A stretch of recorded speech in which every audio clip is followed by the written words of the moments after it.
Kita istirahat dulu ya. Datang ke checkpoint 1. Checkpoint 1. Wah, kita minum es kelapa dulu. Masya Allah. Kelapa apa ini Pak? Kelapa hijau? Kelapa hijau. Kelapa hijau. Waduh, sedap pisannya.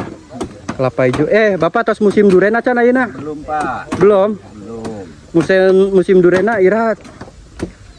Bulan naon biasana? Biasanya sapar mulut ya, Pak. Bulan Sapar mulut duren. Tuh teman-teman, belum musim duren, sekarang banyak kelapa. Karena di sini musim-musiman ya. Mungkin sekarang musim iyanya, caunya, pisangnya. Wow, kita makan dulu ya. Minum. Nah, ini teman-teman, ada yang jualan-jualan juga. Nah, ya, buat teman-teman yang mampir ke sini, beli nih. Si Akangnya tuh lagi jualan ya. Kita promo-promo. Jualan apa ini, Kang? Wah, ini dia kerajinan-kerajinan khas Baduy. Ada keleneng-kelenengan itu ya, kayak buat sapi. Apa? Kelapa. Kelapa? Iya. Boleh?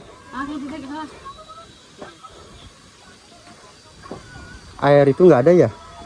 Kelapa doang ya? Aran. Oh, kalau ada acara hajatan warung-warung tutup. Iya, soalnya kan kampungnya di situ. Gitu ya.